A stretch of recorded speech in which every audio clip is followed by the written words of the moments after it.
Hallelujah. सभी को जय मसीह की। मैं अमरीक जॉय आज एक बार फिर प्रभु पिता का धन्यवाद करता हूं कि प्रभु पिता ने समय दिया कि परमेश्वर के वचन आपके साथ बांट सकूं।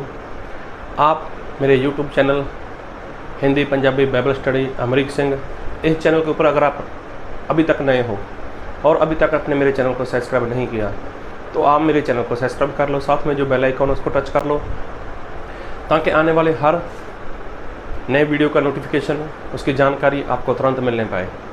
तो आज मैं आपसे जो बात करने वाला हूँ, इस बात को बहुत ध्यान से सुनना। आज मैं जिस परमेश्वर के बारे में बात करने वाला हूँ, वो परमेश्वर जो आपके परमेश्वर हैं, जो मेरे परमेश्वर हैं, वो कैसे हैं, उनका स्वभाव कैसा है और उनके बारे में पवित्र बाइबल क्या बताती है। जी हाँ, परमेश्वर का स्वभाव है भस्म करने वाली आग के जैसा। जी हाँ, और वो भस्म करने वाली आग ऐसी है कि अगर किसी इंसान की मौत हो जाती है तो मौत होने के बाद आप लोगों ने देखा होगा कि जब उसका संस्कार किया जाता है, उसको अग्नि भेंट किया जाता है, तब अग्नि भेंट होने के बाद 2-3 दिन के बाद देखना तो उसकी हड्डियाँ, उसकी जो हड्डी होती है ना, वो इंसान को मिल जाती है। लेकिन परमेश्वर ऐसे नहीं है। वो परमेश्वर ऐसे हैं कि वो भस्म करने वाली आग है। मतलब ना तो चमड़ा दिखाई देगा और हड्डियां तक भी दिखाई नहीं देंगी।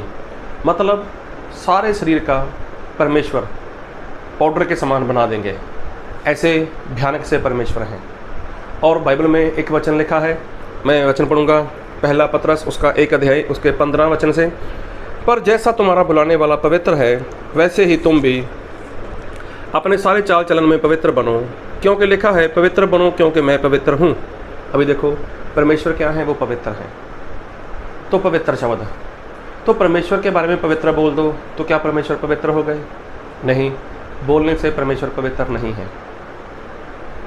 तो अगर हम बात करें परमेश्वर के बारे में, परमेश्वर की उपस्थिति के बारे में, वो तो भयानक से परमेश्वर हैं, भस्म करने वाली आग हैं और वो पवित्र परमेश्वर हैं। अभी देखो, जब मैंने ऐसा सुना है कि जब बाइबल लिखा जाता था ना, शुरुआत में जब लिखा गया, अभी तो चलो मशीन आ गई, अभी तो कोई बड़ी बात नहीं, अभी तो आप कई बाइबल एक साथ प्रिंट करवा सकते हो, उसकी कॉपी के साथ कितना भी आप चाहो तो उसको प्रिंट आउट निकल सकता है, जो भी बाइबल है वो आपके हाथ में आ जाएगी। लेकिन शुरुआत में ऐसा नहीं था। बाइबल को जब कोई लिखता था तो ऐसा मैंने सुना है कि लिखते वक्त अभी बहुत कुछ लिखा इंसान ने, लेकिन जब लिखता था ना, जब एक शब्द आता था, या तो यहोवा आता था या परमेश्वर शब्द आता था, तब लिखने वाला मालूम क्या करता था? उस वक्त बाइबल को वहीं पर छोड़ देता था। जब उसको पता चला यहाँ पर अभी परमेश्वर शब्द है या फिर यहोवा शब्द है, तो पहले उसने जो भी लिखा वो लिख दिया। लेकिन जब यहोवा शब्द या परमेश्वर शब्द आ रहा है तो वो इंसान उठकर जाता था और नहाकर, अच्छे से नहाकर, कपड़े बदल कर वो आकर फिर लिखता था परमेश्वर या फिर यहोवा। उसके बाद उसने लिखा, फिर जिस कलम से उसने लिखा उस कलम को उसने वहीं पर तोड़ दिया। समझ पाए आप? जिस कलम से उस भाई साहब ने या जिस भी परमेश्वर के जन ने ये बात लिखी यहोवा या लिखा परमेश्वर, तो ये शब्द लिखने से पहले वो उठकर जाता है, नहाकर, कपड़े बदलकर, फिर आकर वहीं पर लिखता है, फिर लिखता है परमेश्वर या यहोवा शब्द। फिर जो लिखा इतना सा शब्द परमेश्वर या यहोवा, जिस कलम से लिखा गया उसको वहीं पर तोड़ देता है। तोड़ने के बाद फिर वो दूसरा कलम उठाता है, फिर उसे आगे लिखता है। अभी सोचो, लिखता गया, अभी तुरंत फिर एक शब्द के बाद फिर शब्द वही आ गया, यहोवा आया या परमेश्वर शब्द आया, तो फिर क्या करता है? वो उठता है, फिर नहाकर, फिर कपड़े बदल कर, फिर आकर लिखता है यहोवा, फिर लिखता है परमेश्वर, जो भी शब्द आता है। क्योंकि ये इब्रानी भाषा से, हिब्रू भाषा से इसको ट्रांसलेट किया गया था। फिर आकर नहाकर जब बैठा, कपड़े बदल कर बैठ गया, फिर उसने लिखा यहोवा परमेश्वर। अभी उसने क्या किया, लिखने के बाद उसी कलम से, जिस कलम से उसने परमेश्वर लिखा, जिस कलम से उसने यहोवा लिखा, तो उसी कलम को फिर तोड़ दिया। अब जिस कलम से उसने परमेश्वर लिखा, यहोवा लिखा, दोबारा उससे कोई भी शब्द लिखना नहीं है, शब्द लिखना नहीं है। अभी सोचो पुराने नियम में कितनी बार परमेश्वर शब्द आया होगा, कितनी बार यहोवा शब्द आया है।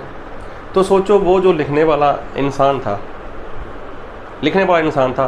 उसने एक दिन में या 2 मिनट में या 5 मिनट में कितनी बार वो नहाता होगा, कितनी बार कपड़े बदलता होगा, और कितनी सारी कलम उसने तोड़ दी होंगी।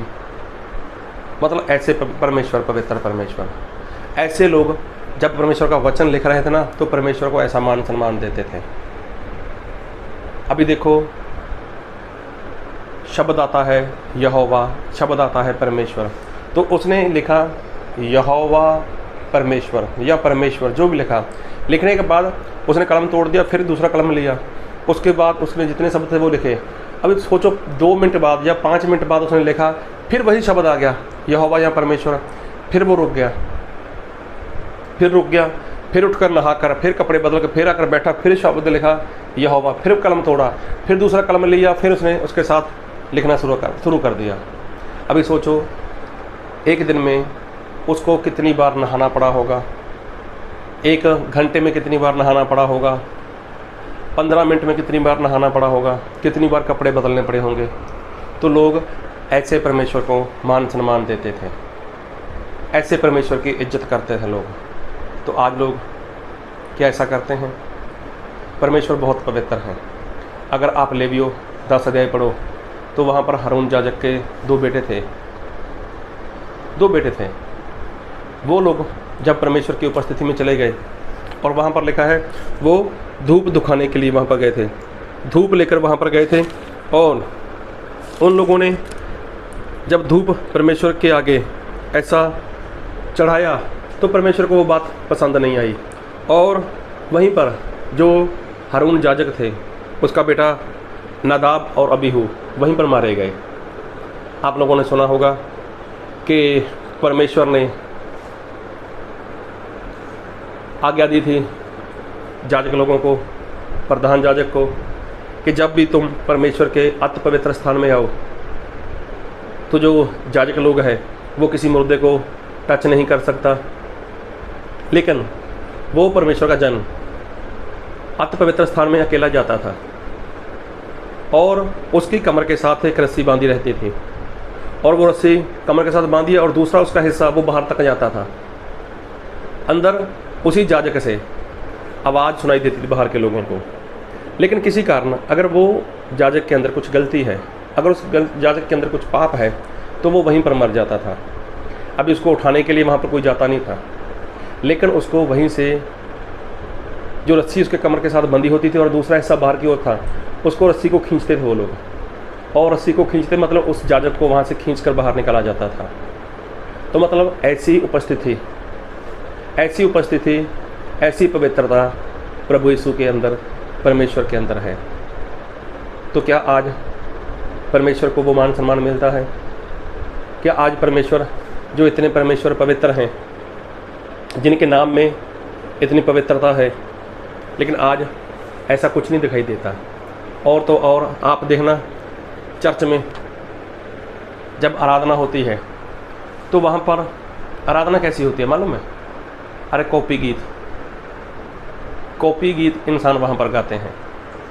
कोई फिल्मी गाना होता है या कोई और गाने होते हैं, तो उसकी कॉपी ट्यून वहाँ पर लोग बजाते हैं। तो क्या वो पवित्र परमेश्वर की हुजूरी है? अरे आप किस परमेश्वर की आराधना करते हो? किस परमेश्वर की उपस्थिति में बैठे हो? क्या आपको पता नहीं चलता? सही में जब आप परमेश्वर की आराधना करते हो तो सबसे पहले देखो ना कौन परमेश्वर है, मैं किसकी आराधना कर रहा हूँ। ऐसा ही एक बार नहीं, कई बार हुआ कि जिन लोगों ने परमेश्वर की उपस्थिति में ज़बरदस्ती से जाना चाहा, परमेश्वर को ज़बरदस्ती से उन्होंने खुद कुछ भेंट देनी चाहिए, तो उनके ऊपर कैसी कैसी विपत्ति पड़ी। परमेश्वर की उपस्थिति में इंसान अगर जाएगा तो सबसे पहले उसको क्या चाहिए? उसको पवित्रता चाहिए। उसको परमेश्वर के समान बनना है, प्रभु यीशु के समान बनना है। जैसे बाइबल में लिखा है कि जैसे तुम्हारा बुलाने वाला पवित्र है, तुम भी अपने सारे चाल चलन में क्या बनो? पवित्र बनो। तो पवित्र बनना है अगर परमेश्वर की उपस्थिति में आना है, पवित्र बनना होगा अगर परमेश्वर के साथ चलना है। परमेश्वर बहुत भयानक से परमेश्वर हैं। अभी अगर मैं परमेश्वर के बारे में बात करूं, कितने पवित्र परमेश्वर हैं, तो परमेश्वर के पास हर एक इंसान जा नहीं सकता, उसको कोई देख नहीं सकता, इतनी पवित्रता उनके अंदर। लेकिन आज क्या चर्च में, क्या मंडली में, क्या कलीसिया में, क्या लोगों के जीवन से परमेश्वर को वो पवित्रता जो परमेश्वर के अंदर है वो दिखाई देती है? आज तो इंसान आराधना भी करता है तो कैसे करता है? बस वैसे ही लोगों को पसंद आए। आज बड़े बड़े आराधक लोग, बड़े बड़े सिंगर लोग जो परमेश्वर की आराधना करते हैं, वो तब तक अपनी परमेश्वर की महिमा शुरू नहीं करेंगे जब तक वहाँ पर 100-200 लोग इकट्ठा ना हो जाएं। अगर 2-5 लोग हैं ना वहाँ पर, तो उनको आराधना करने में मज़ा नहीं आएगा। क्यों? क्योंकि वो कौन सा परमेश्वर के लिए आराधना करने वाले हैं? वो तो देखते पहले 200, 250, 300, 100, 150, कम से कम 3 लोग तो होने चाहिए ना, हम लोग आराधना करेंगे। सही में ऐसा नहीं है, ऐसा नहीं होना चाहिए। अरे आप परमेश्वर की आराधना करने वाले हो, तो बाइबल में लिखा है कि जब कहीं 2 या 3 लोग इकट्ठा होते हैं, मैं उनके बीच में वहाँ पर हाजिर हूँ। तो इसका मतलब अगर आराधक और वहाँ पर 2-5 लोग हों, तो आराधक को क्या चाहिए? मेरा परमेश्वर यहाँ पर है, बस मुझे उसकी आराधना करनी है। बस वो पवित्र हैं तो मुझे पवित्रता ही में उनकी आराधना करनी है। लेकिन आज ऐसा नहीं है। आज बहुत से लोग अपनी मर्जी से लोगों को खुश करने में परमेश्वर की आराधना करते हैं। परमेश्वर बहुत पवित्र हैं। इसलिए आप कोई भी कॉपी गीत गाते हो, कॉपी ट्यून बजाते हो, तो उसको बंद करो। परमेश्वर की उपस्थिति बहुत बहुत बहुत बहुत भयानक सी है। कोई भी इंसान परमेश्वर की उपस्थिति में जिंदा नहीं रह सकता अगर उसके अंदर परमेश्वर वाली बात नहीं। तो इसलिए अगर आप परमेश्वर के साथ आराधना करना चाहते हो, परमेश्वर की उपस्थिति में रहना चाहते हो, तो आपको पवित्र बनना होगा, पवित्रता में चलना होगा। और दूसरी बात कि परमेश्वर कभी भी किसी का पक्ष नहीं करते, वो किसी की शर्म नहीं करते। याजक हारून कितना बड़ा याजक था, तो जब उसके बेटों ने गलती की तो क्या परमेश्वर ने वहाँ पर पक्ष किया? क्या परमेश्वर ने उसकी शर्म की? क्या परमेश्वर ने उसका लिहाज किया? नहीं। वहीं पर हारून याजक के दोनों बेटे वहीं पर मर गए। और अगर आप चाहो तो लेविया व्यवस्था उसका 10 अध्याय पढ़ लेना, और वहाँ पर पता चल जाएगा नदाब और अबीहू ये मारे गए। क्यों? क्योंकि परमेश्वर की उपस्थिति, परमेश्वर की मौजूदगी वो पवित्र है। इसलिए जब भी आप परमेश्वर के भवन में जाओ, जब भी परमेश्वर की आराधना करो, तो देखो क्या आप आराधना परमेश्वर की आत्मा और सच्चाई के साथ कर रहे हो या फिर लोगों को बताने के लिए। तो परमेश्वर पवित्र हैं, इसलिए कॉपी सब कुछ बंद कर दो। तो प्रभु आपको इस वचन से बहुत आयत की आशीष दे। आमीन।